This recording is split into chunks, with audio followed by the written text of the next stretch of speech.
Hello people. So just some human design thoughts about how we think about the chart and how we perhaps get information out of it. This is following on an idea of that our imagination fits into our chart. That when we imagine things, it happens along the lines of the chart. I have found very much, and I might bring this up in another video, that when there are actors playing characters, the characters have the astrology of the actor. But that's not for right now. I was just watching a podcast, a video, which had quite a profound effect on me. It was quite a thing, like, wow, I don't quite know what's changing within me, but that's really hit something. It made me realise a little about how my chart works by just asking a simple question. Where did this input affect me? Where did it hit my chart? What did it improve? What did it change? And I realised that it went straight to this 4426 here. I actually looked at each of the lines, but this is the one that it seems to get to. Any of these other two just seem to be conclusions after getting more information on the 4426. And it puts my chart into relief. It explains something of it. One of the small mysteries of charts in general is if you only have one hanging gate somewhere, then what is it doing? Because it doesn't have the other side of the electromagnetic channel to operate. And I have the gate 33 in the sun, the conscious sun. So in my incarnation cross. So what this means is that I express and think about secrets, partly by reflecting on the past and such, but I never actually heard those secrets. So where am I getting the secrets? And this chart looks very much like, while the person just puts it together, the energy stream starts from the spleen here. So it starts in the 4426, and then the person just eventually puts it together. And they're not directly told things because the 13 isn't there, but they end up being able to understand or express a secret. And obviously you've got the 51 here, there may be a shock somewhere down the line.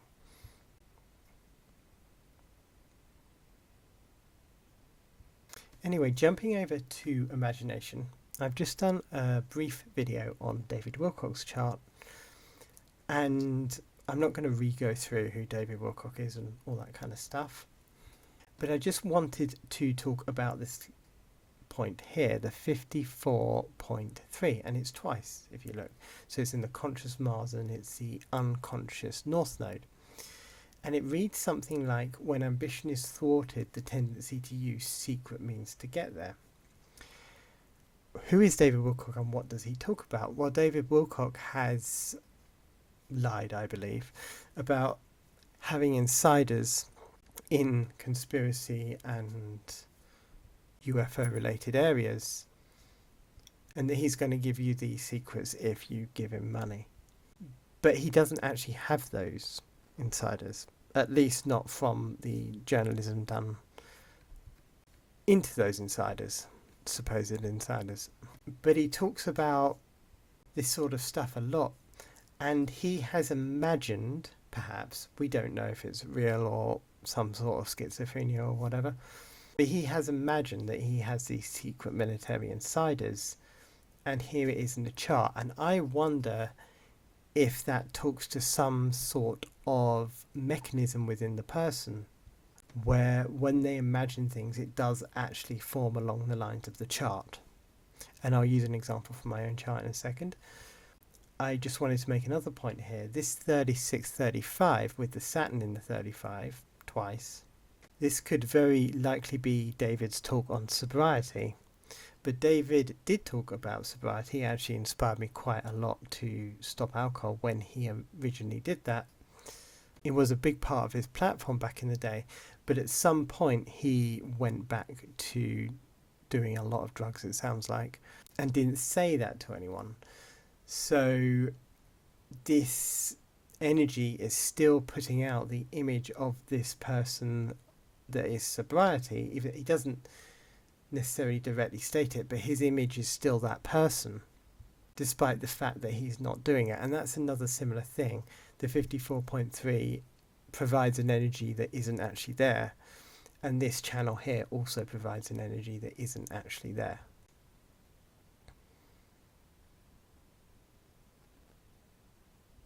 This kind of thinking, imagining and such, has led me to some insights into the chart, I believe. So I'm just putting up another short diagram here. I believe that the channels are a more intimate part of ourselves. I think it would be obvious that this is the case. This is just simple logic in a way. But the channels are the beginning thing, and then the centers get called in by the channels, because of course they're that way. It doesn't work the other way around, because, well, it's just obvious. A channel defines a center doesn't define the channel. But I have the 5125 here. Now the 5125, the 51 is about shock. And it's something I've watched a lot. I have it twice on my design side, and I've watched events happen with transit. It's very, very intense.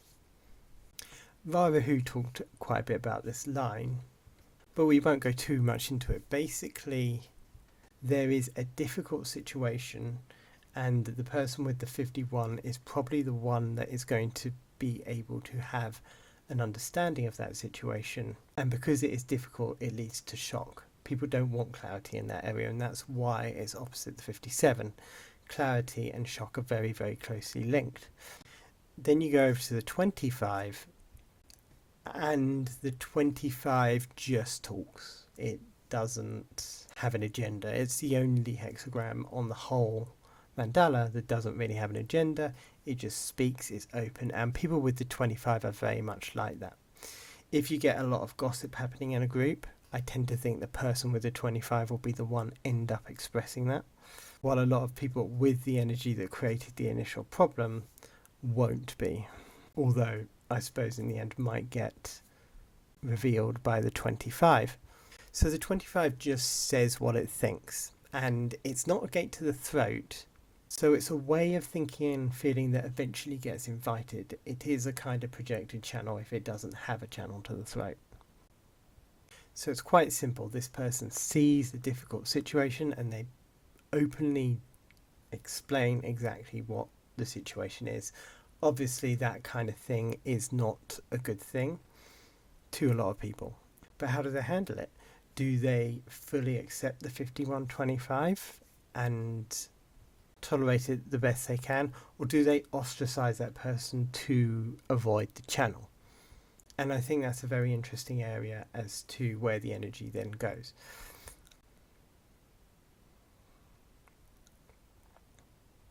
Anyway, when thinking of this, when having transits to that 51 and thinking it through, knowing what the experiences of the 25 are and how they've reflected in my life, it's quite a significant point on my chart, the 25.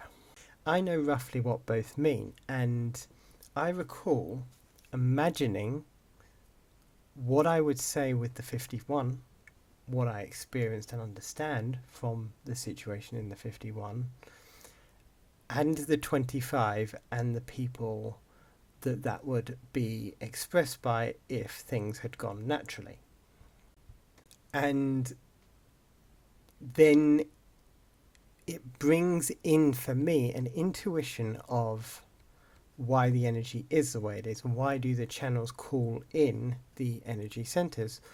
Well, the 51 going to the 25 needs a certain willpower to do that because it's pushing through the resistance, obviously.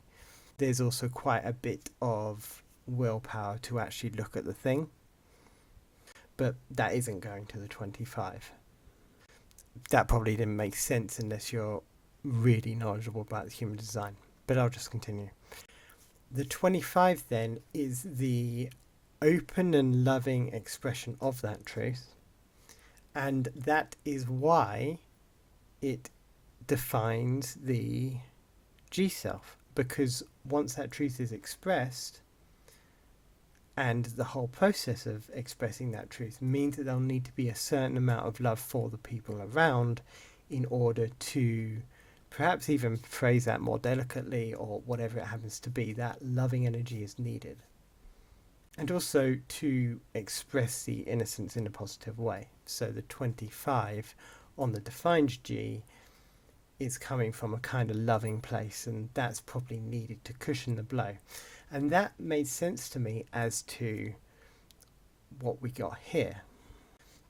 We are on the first person here. I've explained how the person, so let's start with one on the left, let's say I am the one on the left, has the two channels, the 5125, and is defined both those centers.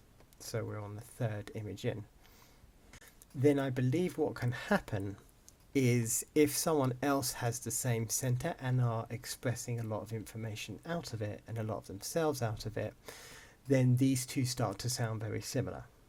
And I'll give you an example with my chart.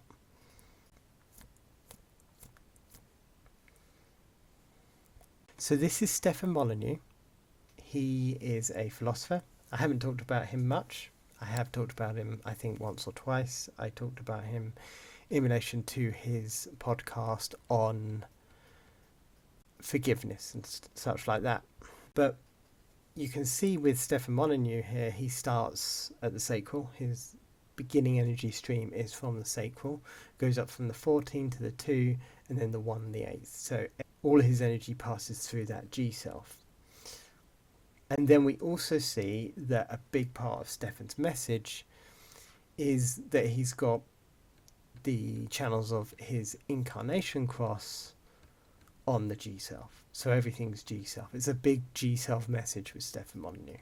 This is a lot about forgiveness and accountability and a lot of things. So to explain his chart quickly, he has the sacral, which is animal stuff, and he has the 6447, which is extremely advanced kind of almost theological understandings, a lot of that technical stuff coming out. And he has the 4 as well, which is very important in how he breaks down issues. But the main area of the message is coming from this G self. His main life is coming from that G self. So he comes out with a lot of philosophy about a great deal of things, and I've taken that philosophy and put it in my G self. So in a small way, my G self and his G self match. So when I meet a 5125 situation, I will go over to his philosophies because of this matching here. I really hope this is making sense. But if we look at my chart, there isn't a G self connection to the throat. So how does this work? Well, the 5125 is a projected channel in me because it doesn't have a link to the throat. In someone like Rahu, it wasn't a projected channel, but in me, it's a projected channel. That's why I prefer to call them processing channels, because they change. But the first thing that a person's going to meet with me is a far more harsh, ruthless side than what Stefan Molyneux is expressing. He's expressing out of the heart here, where I'm expressing out of the will. And what the will's going to say is, are we of utility to each other, in a pretty direct way. People are very canny with this, but people almost always, in most social circumstances, are only interested in what the other person has to offer them. But with this 2145, that can be pretty much directly stated, which will make people very uncomfortable. So it can literally just say, are we of utility to each other, yes or no? This is what I perceive the trade to be, that kind of thing, and it's a harsh energy because it is the willpower.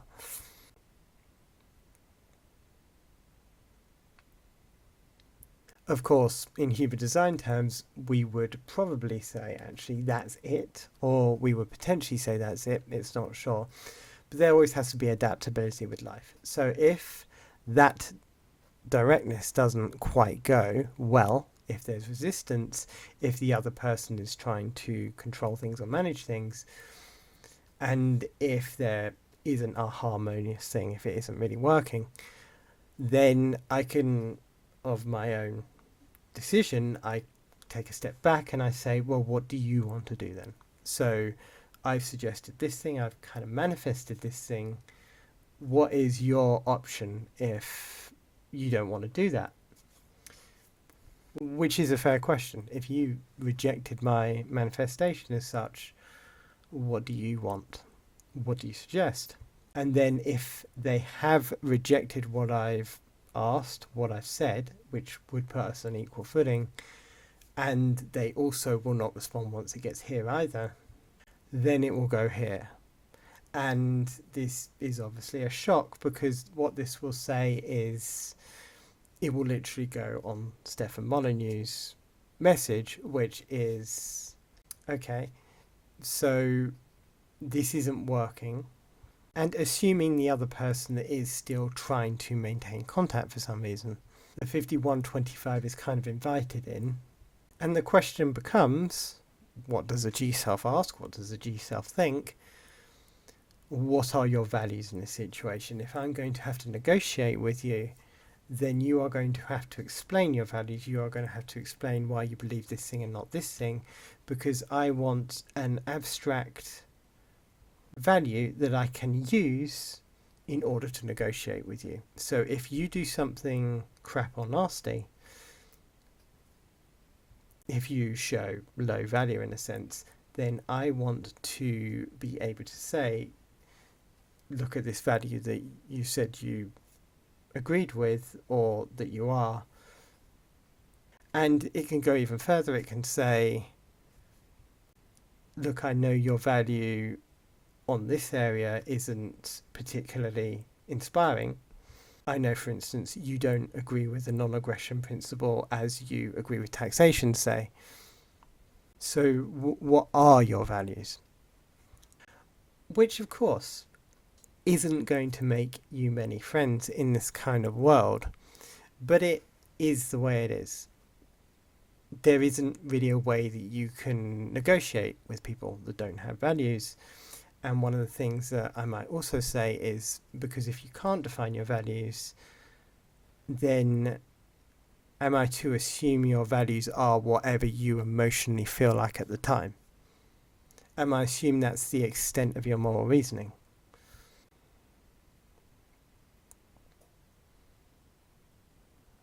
Anyway, like I say, that isn't likely to make me many friends, and that's fine, because what kind of friends are they if they have not been able to negotiate in this process anyway? Of course, there are exceptions. You have to work with people that you don't put them through this, but then that is an open exchange in a sense. In a workplace, they are giving you something, you are giving them something. If they hold more of the power, then that can be acknowledged. I mistakenly believed that there was more of a fair playing field than there actually is, I have discovered from my previous working life. So if the other person has a disproportionate power, then that can be acknowledged. But when they don't have a disproportionate power, that can also be acknowledged, because many people will try and make out they do when they actually don't. Like a hierarchy dominance thing. Where this changes, of course, is status. And that's what it always comes back to for guys.